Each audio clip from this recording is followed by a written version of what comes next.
to a few of you out in the audience, but I am sound asleep. And this is what I look like when I'm dreaming, but you look good even in my dreams. But I think that one thing that might help wake us up is a movie. You're getting good.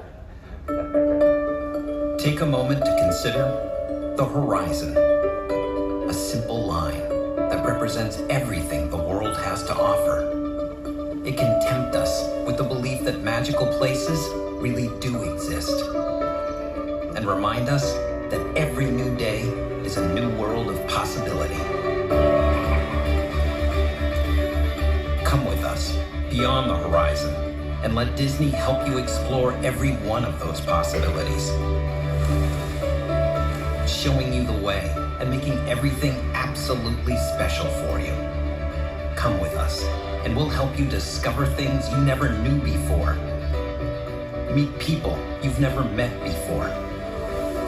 And do things you've never done before. Because at Disney, we believe that no matter what's beyond the horizon, your family should discover it together. Whether it's sailing aboard a ship of dreams, exploring the world's most amazing destinations, or escaping into the true wonders of a Hawaiian paradise. Come with us beyond the horizon and let us show you that the world is a wonderful place. All right. Yes, I know. You know, about a week ago, I was forced to go to the Alani. Some of the things I have to do for Disney are just appalling.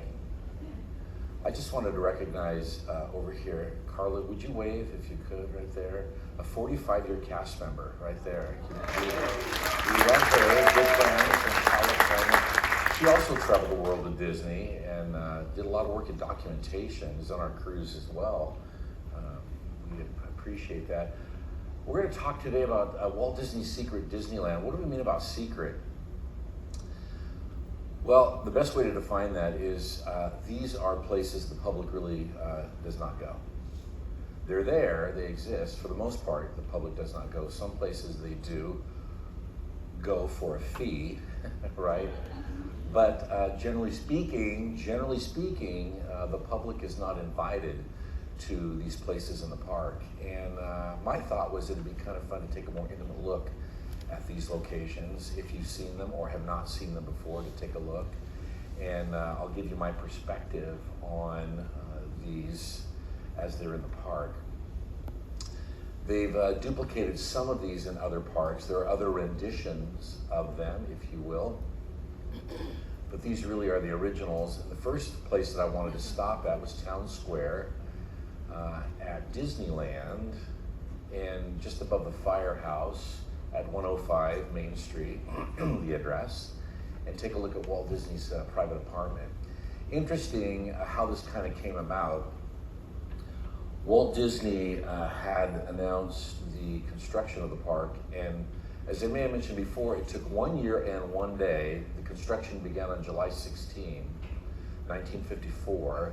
The construction was completed and the park opened 1 year and 1 day later on July 17, 1955.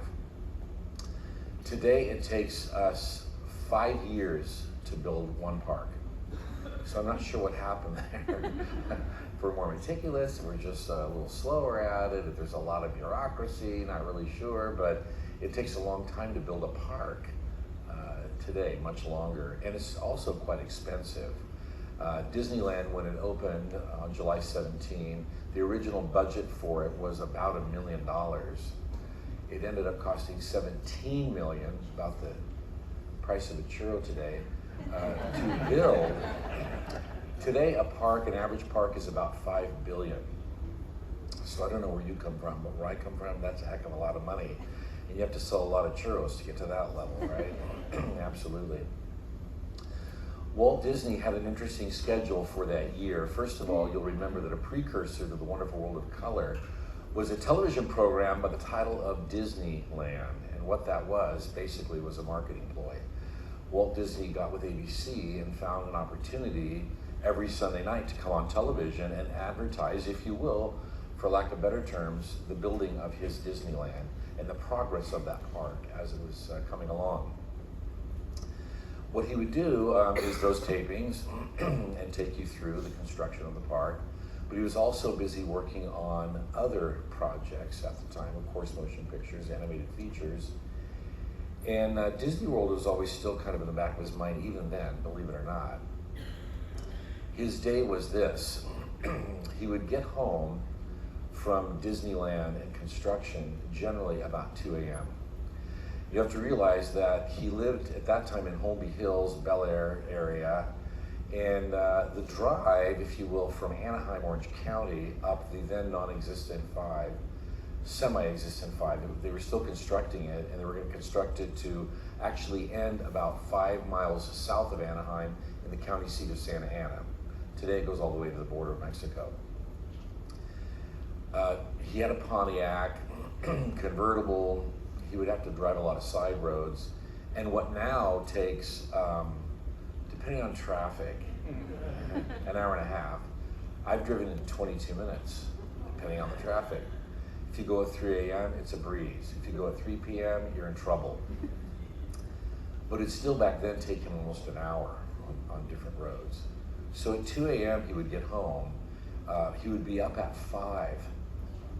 Can you imagine? And we think turning this clock every day is driving us crazy. 5 o'clock, he'd get to the studio by 6 in Burbank. He would be there roughly till about 2 in the afternoon, doing all types of studio-related work, and then at 2 he would leave, and sometime between 3 and 4, he would be back in Anaheim. He would keep with that construction until about midnight, right? And then he would head back to Holmby Hills. This is exhausting. He's about 54 at the time, 53, 54, and it can be exhausting to anybody, right, regardless of age. The construction workers who were there at the time that he spent a lot of time with and had a lot of interface with realized what was going on. They saw this happening. This area above, which is about 450 square feet here, all right, was nondescript. There were no plans for it. Most of the areas above Main Street are housing managerial offices, right, and stock. That's what those areas are for. So they are used, but not necessarily used by the public. This area had not been defined yet. There were no plans for it. And so what the construction workers did as a favor, and because they really liked Walt Disney, is they set this up as more or less a makeshift apartment. So they went in and they actually pitched in, literally, they bought a cot, right? They had a fairly good form of air conditioning back then. They put an air conditioning unit in the facility, and they actually built a little bathroom, right, with a toilet and a sink, et cetera, et cetera. The floor was basically plywood for all intents and purposes. It wasn't fancy, but it was very functional. And what was great about that is on Friday night, Walt Disney stayed there through Saturday, stayed there Saturday night, and then later Sunday, he would head back to his home in Holmby Hills. And that was great because instead of having to go back and forth, back and forth, back and forth, or spending time by himself in maybe a hotel or motel, of which there were really none in the area, there was still a distance there. This worked out very well. In fact, this was a primary, right, location, if you will, and you could spend the night in Disneyland. That was pretty cool. So we said, we'll keep the light on for you, Walt, and there it is right there, the very famous light that's always burning in that. He did occupy the apartment on and off for the first 11 years that Disneyland was operating, and just prior to his passing, spent a lot of time up there. The apartment really is not used today. However, it is still furnished and remains the same as it was the day that he passed away. There are a couple of items missing from the apartment when he was there and was alive. It was about 1984 that Lillian Disney went up to the apartment and began to take some personal artifacts, some knickknacks. She took the television, which was like some old Zenith thing, a black and white actually, and things like that. But for the most part, this, if any of the family members walk into the apartment today, and some still request that, some grandkids who actually spent time up there with their grandparents, Walt and Lillian, the apartment has not changed for them. It still looks the same. And I know they appreciate that from a historical, right, and sentimental standpoint, if you will. Whenever Walt Disney was there, the light was on. Whenever Walt came into the park, believe it or not, they had radios back then, and they would call out a code W, park-wide. And code W meant that Walt Disney was on property, and everybody had to be kind of more, especially so, if you will, on their toes. So what we do is we leave the light on all the time, right, in memory of Walt Disney, if you will. This is inside the apartment, and when you walk in the door, which would now be behind me, you come in to an area that was decorated by, if you'll remember the name from yesterday, Emil Curry, who was a set designer for many Hollywood motion pictures, including many Disney motion pictures. We watched one last night, The Parent Trap, with Haley Mills, and Emil was involved in that as well. He and Lillian had a favorite color. Do you know what that color might be? Yeah, that's it. There you go. Yeah, and this is that decor. Kind of fun because this carpet is only the second generation of carpet. The first carpet remained for the first 30 years. For 30 years, the original carpet, all wool, remained in the apartment. It was kind of fun because when they were redecorating this apartment about 35 years ago, and this carpet is still the carpet that's there, it's wool, and if you know anything about wool carpet, it just lasts forever. The only reason you get rid of it is because you don't like the look of it anymore. And they did change, around the 30th anniversary, they changed the apartment carpet out. Kim Irvine, who's an Imagineer, her mother, Leota Toombs, is the head in the ball at the Haunted Mansion. That's why they call it Madame Leota, right? Leota Toombs. And her daughter, Kim, is an Imagineer. Kim was in charge of that carpet and actually at that point redoing the wallpaper and repainting some of the solid and beautiful wood. Called me on the phone and said, hey, would you like to come out and take a look at the apartment? We are just wrapping up and I thought you'd like to see it. And I said, that'd be great, right? So I go to the apartment and it was beautiful and the new carpet looked absolutely fantastic. But about this size, right, probably maybe 3 by 2.5, she had cut out a piece of the original carpet and rolled it up and handed it to me and said, I thought you'd like to have this. Oh. I said, really? You thought I'd like to have this? Wow. So that's pretty cool. That's a phenomenal souvenir, right, that I was able to have. The Victrola that you see here is original, and we'll have some photos a little later. I'll show you just a few minutes of that as Walt Disney was in the apartment. This was Mrs. Disney's rocker, and there was originally a picture of her mother over the bed. It's now a picture of Walt Disney. If you take these cushions off and lift the flap up, underneath there are all of the wax rolls that actually fit into this Victrola and still play to this day. It's amazing piece. This is on the opposite side, just turning the camera to the right. You can see the lamp that sits in the window, Walt's rocker, Walt's bed that pulls out, and then a picture used to be of his mother here is now a picture of Walt Disney in the park. Usually these beds pulled out from either side, and then the grandkids would sleep on the floor in the middle because remember, again, the apartment's about 450 square feet. There's the lamp from the window of the view of the window looking down on Town Square, which was the view that they would have had of the park. This is an area now moving continually to the right. This is an original Chippendale, and it is also a Victrola, a more modern version of the one you saw just a few minutes ago, and this still plays as well, and quite frankly, it plays very beautifully. This is continuing just around the corner. That's the Chippendale now behind us here, entering into the bathroom. This is kind of the prep area for anybody who wants to kind of get ready with a closet. All of the furnishings, the sink, and all are original. Now, generally people aren't gonna specifically show you pictures of their commode, but I show you a picture of this one because, to put it nicely, a lot of famous bottoms have sat here, if you will, like Elizabeth Taylor and Michael Jackson and Gregory Peck, and the list just goes on and on and on, because this is also used even to this day for the green room for the talent that's going to do the candlelight procession in Town Square. Yeah, which we love, right? We absolutely love that. So this is the original fixture, and I sat there too. Okay, so let's go to this, just to say that I did, right? You didn't want to do that.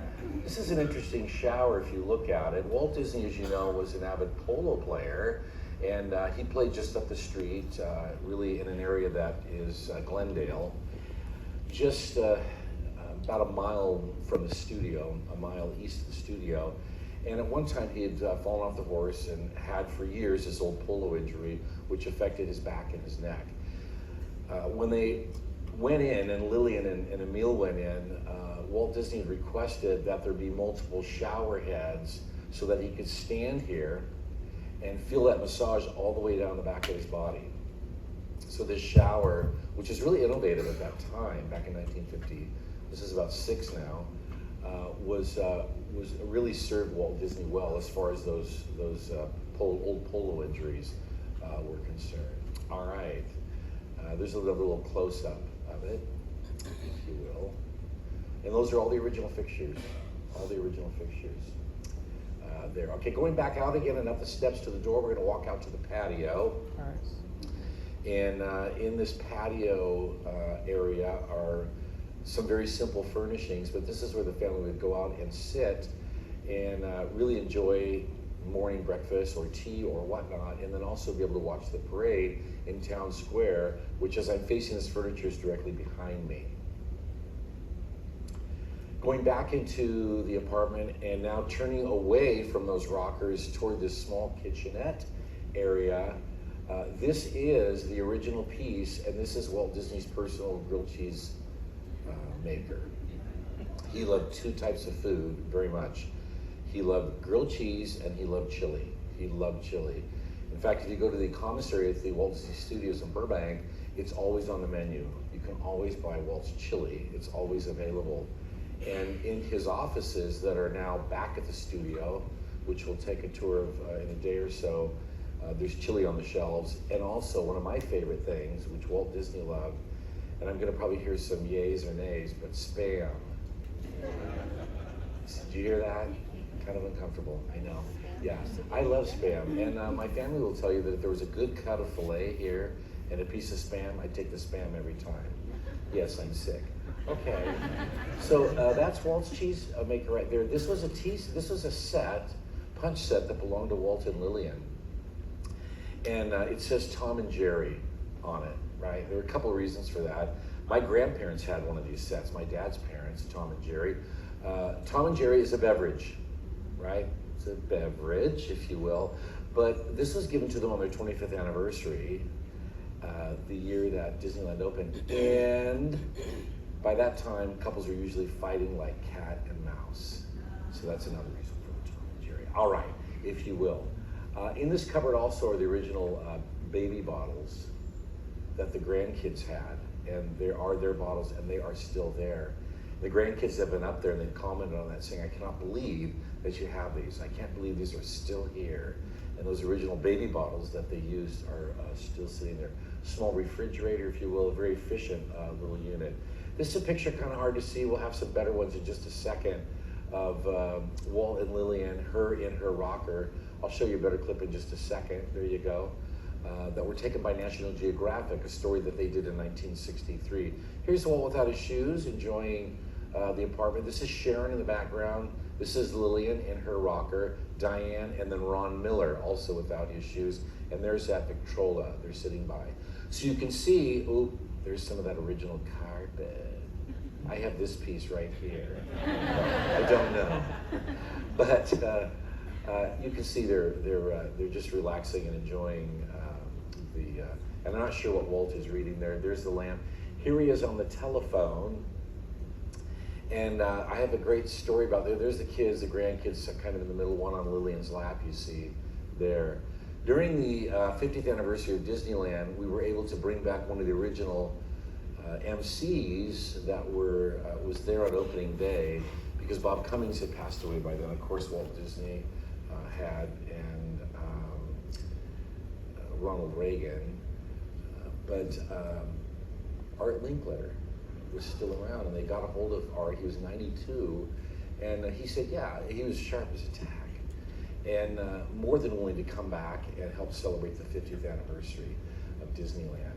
At the time, I was responsible for the ticket sellers, ticket takers, the PBX operators, the babysitter, all of the information centers. I was responsible for the tour guides, the tours, all of that. And so my responsibility was to assign a specific tour host to Art Linkletter for the day. And this was a long day. This was about a 21-hour day for Art Linkletter at 92. That's long for anybody, right?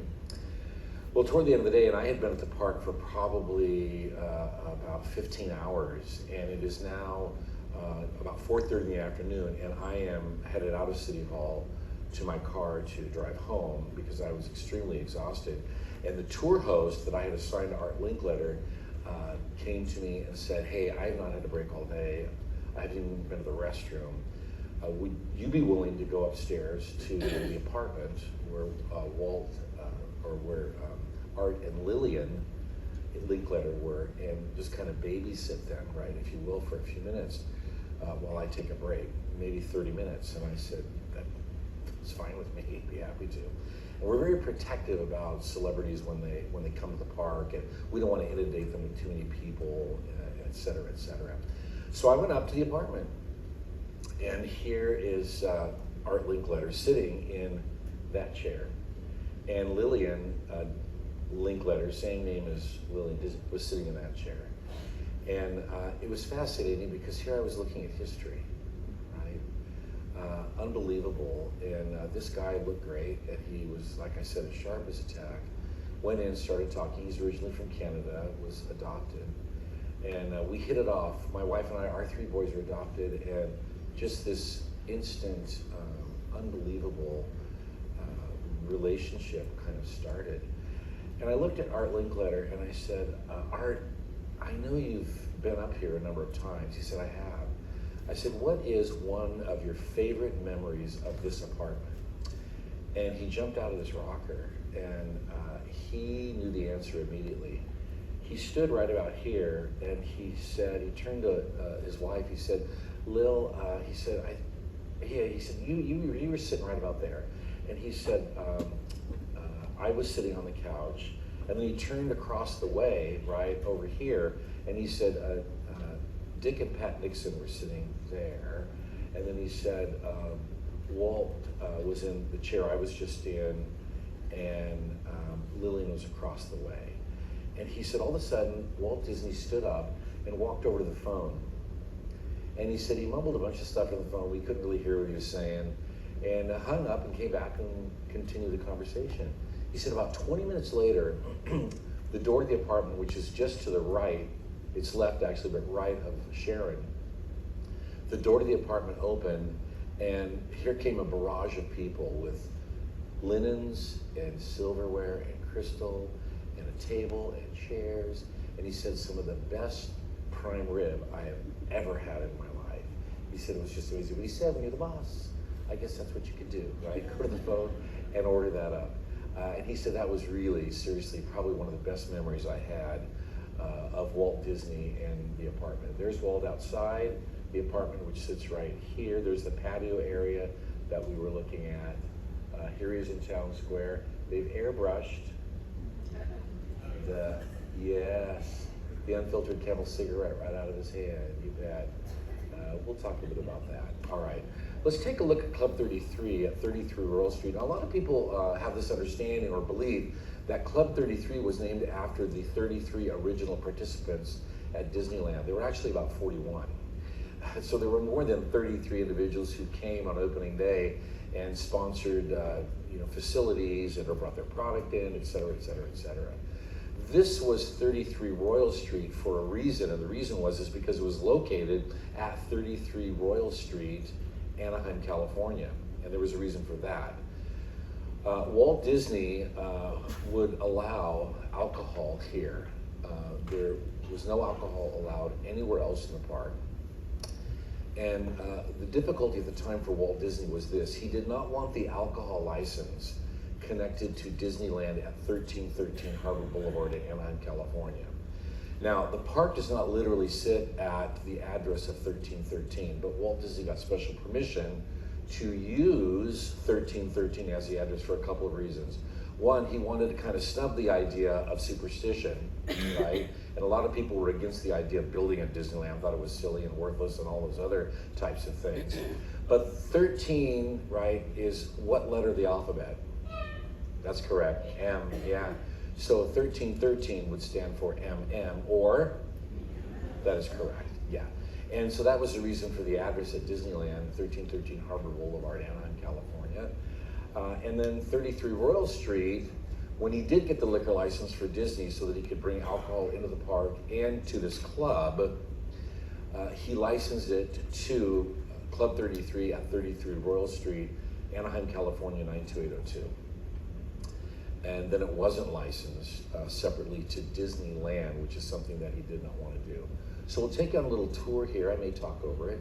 We'll take on a little tour, a video tour of 33. To get into Club 33, the initiation fee is $25,000. The yearly dues are 10 at this point. And most of those are owned by corporations because there aren't a whole lot of people that are going to plop down $25,000 and 10 every year. And what you get for that, by the way, is simply membership. You still have to either buy a pass or get a ticket to come into the park, which is very interesting, and pay for your dinner, which is generally equal to a one-day ticket to the park, whatever that price might be at the time. All right, let's watch.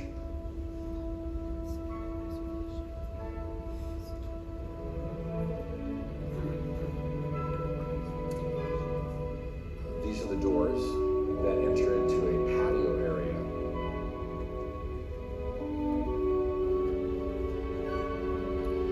You call on this piece, and then you're given entrance.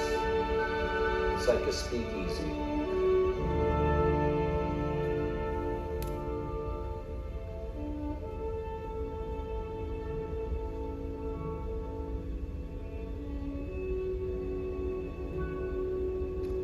Some original artwork when they were building New Orleans, 64, 65. Staircase leading up to, and this elevator right here was in the motion picture The Happiest Millionaire.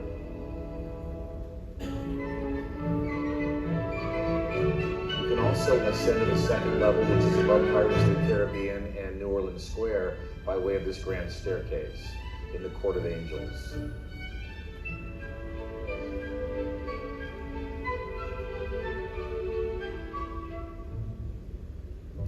Looking down from the top of the steps into the Court of Angels.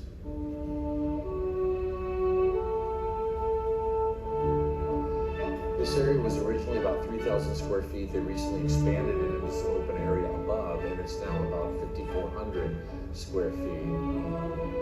That particular phone booth right there was also in the motion picture Happiest Millionaire, which had just wrapped up filming at the time of Walt Disney's passing.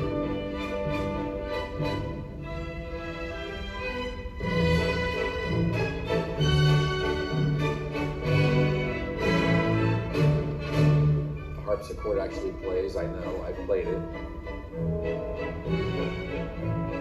It's a very elegant and beautiful appointments, quite frankly. From the original trophy room, one of the birds that actually spoke to you when you spoke to it. You could have a conversation with the vulture.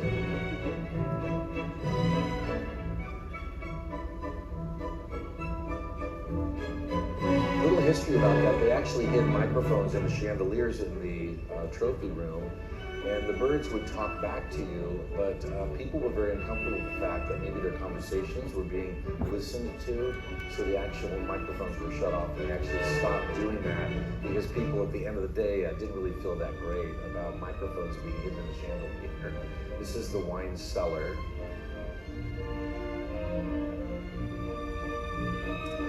And in the bar area, all of the photographs, or I should say portraits, are interactive, so you can talk to them and they will talk to you. A little different technology. Haunted Mansion original, Herbert Ryman artwork. Dinner's about $155 a person. One of the best things you can do is go on a Sunday and get the buffet, which is pretty phenomenal.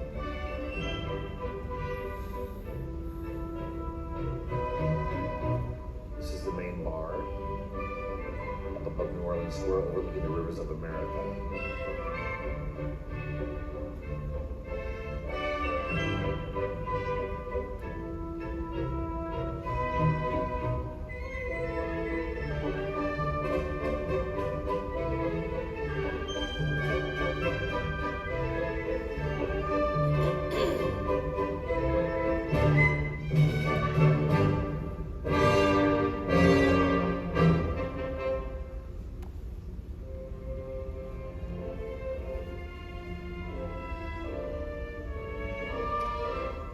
So as a matter of interest, the original club sat untouched from roughly 1964 up until just a couple of years ago, around 2014, 2015, and then they went in and spent, brace yourselves, $40 million to redo the club, to redecorate it. Original artwork from Dorothea Redmond. There's it now in place in the elevator again from The Happiest Millionaire. If you see the motion picture, you'll see it sitting in the lobby of the home. Starring Fred McMurray, John Davidson, Leslie Ann. Crossing the street below from one section of the club to a second section of the club.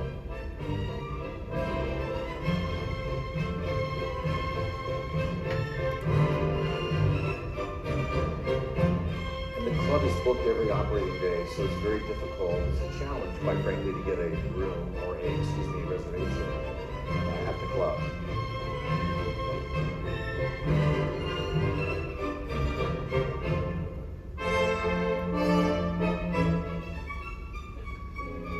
The main dining area.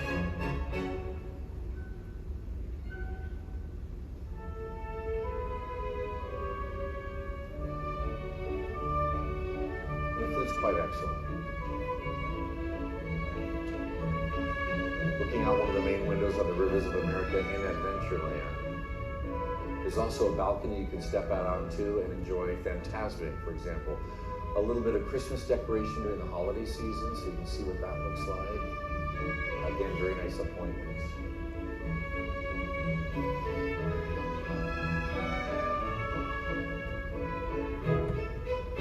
Still in the main dining area.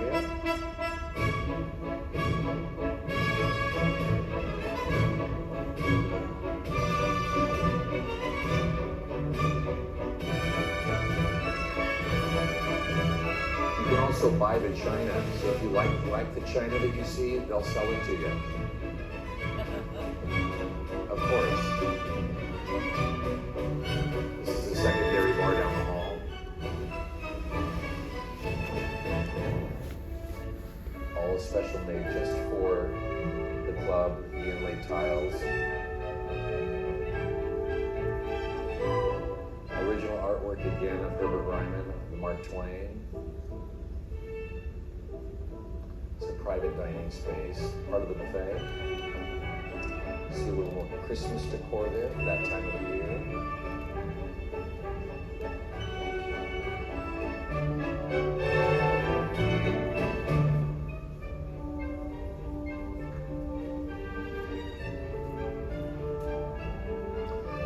Merchandise.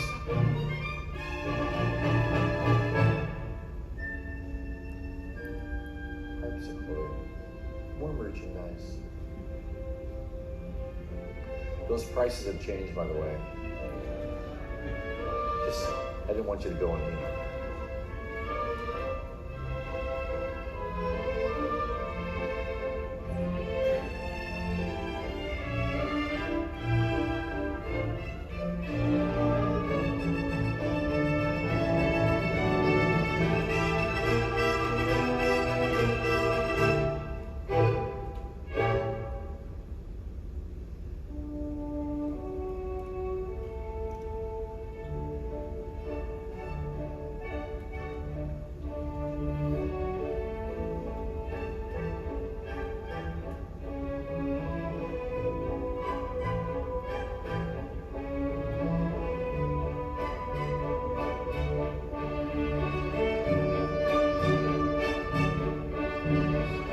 Of course, no tour would be complete without seeing the bathroom. And a lot of famous people have sat there too. Old-fashioned plumbing system, which would be true to the era. It's a Thomas Crapper and Company toilet. I thought you'd enjoy that. It's a real company. Yeah. They actually made potties.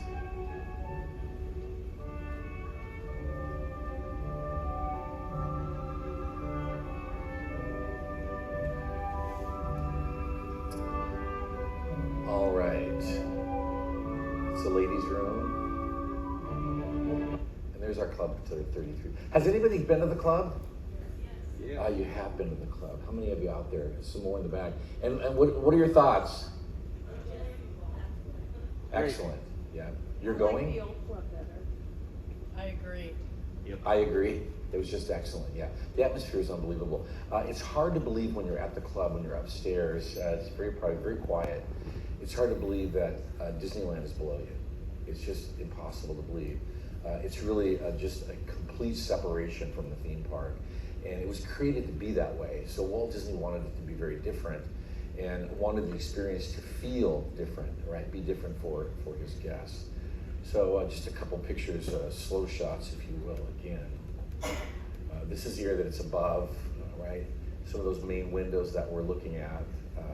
And a lot of guests who walk through the park, walk through New Orleans Square, would not know what's up there. And the majority of the guests do not know that the club is there.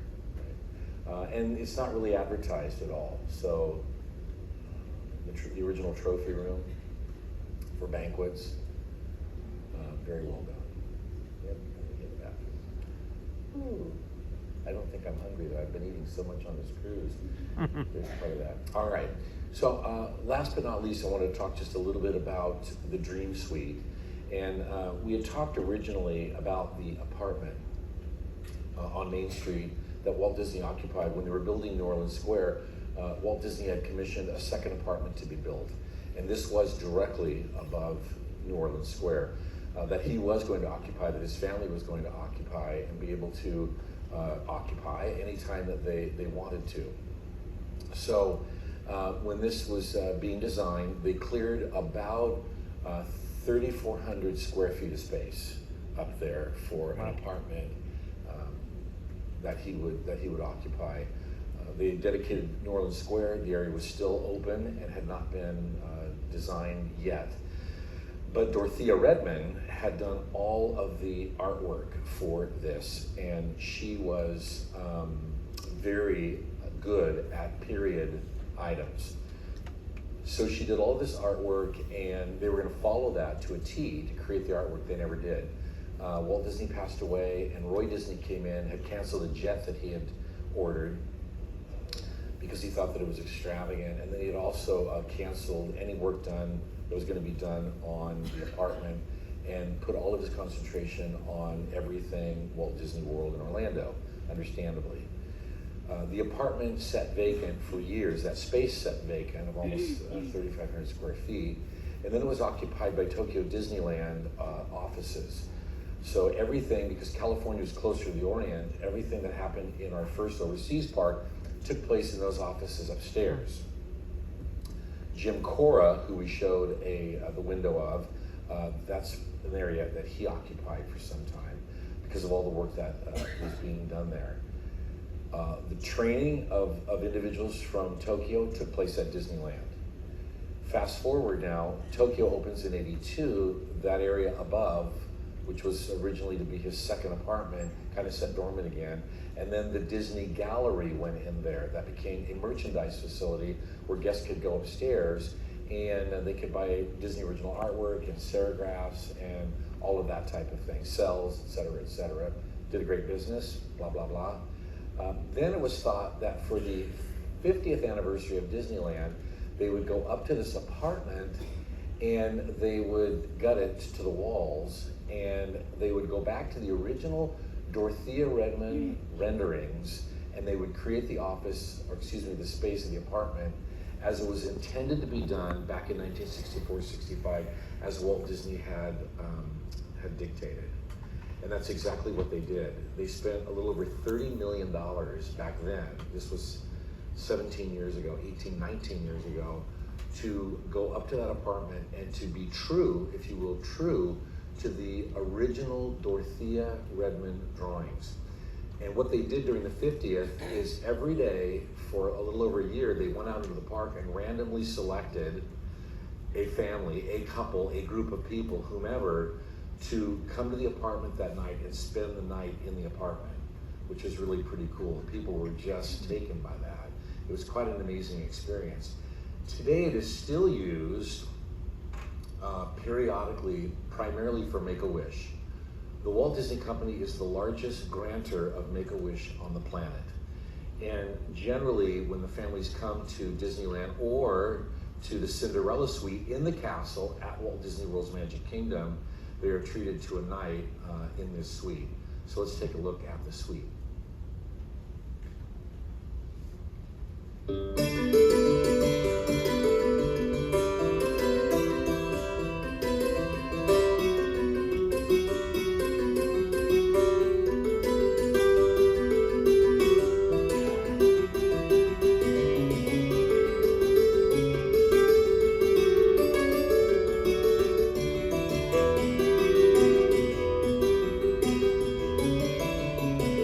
Not necessarily true.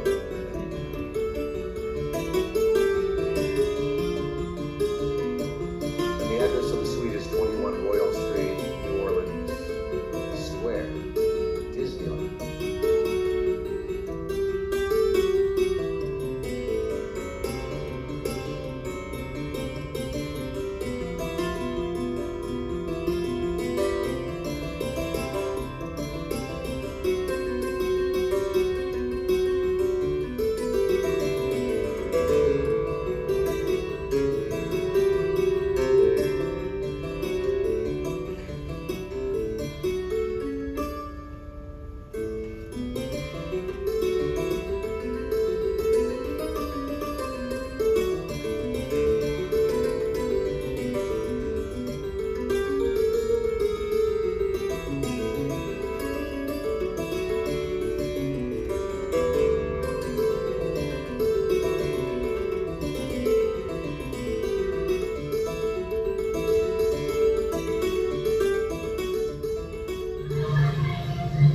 Every room has a special goodnight kiss to say goodnight to go to bed. Mermaid Lagoon, Peter Pan. And the Adventureland master bedroom. Watch closely.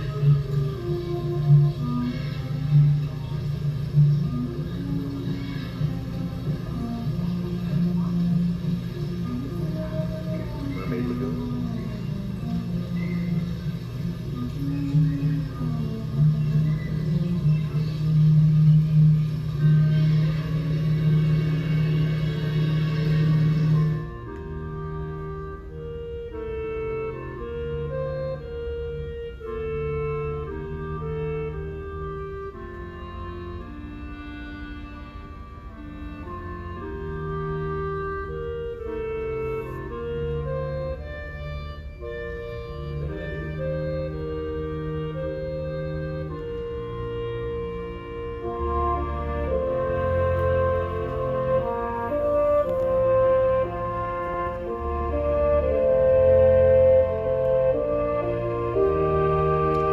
By the way, in the Master Suite, there are 30 outlets, 30. Walt Disney was a user of electronics and insisted that there be that many outlets in the room. There are 30 outlets, 30 plugs in that room.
stay at the apartment, there's a concierge assigned to you for the entire night. This is a Frontierland suite. And in just a moment, we'll see its goodnight kiss. A kiss goodnight.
The front balcony is all teak wood, overlooking the rivers of America and the fantastic stage.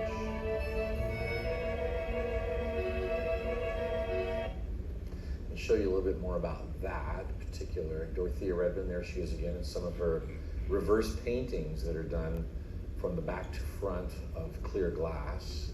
You can see the original artwork of hers on the left and the actual outcome of that artwork done by Disney artisans and Imagineers on the right. It's the main dining room in the middle. It's the living room on the top, the patio on the bottom.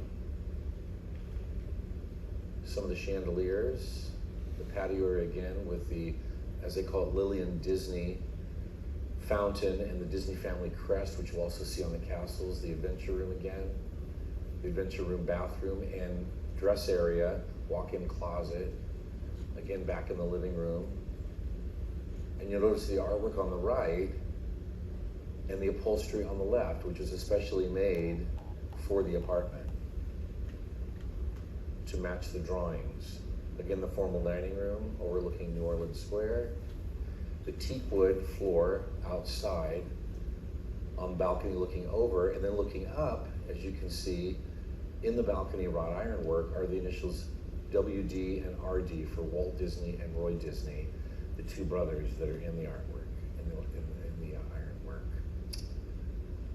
There it is, the Dream Suite, absolutely fabulous. And of course, Dorothea Redmond's work at Walt Disney World, the castle walkthrough as you go through from the entrance area and the forecourt into Fantasyland are these 30,000 hand-laid tiles that tell the story of Cinderella. Again, more of her artwork. All right, so we got to take a look at his apartment. We got to take a look at Club 33 and that beautiful Dream Suite, a little bit of private Disneyland that nobody ever really gets to. Tomorrow,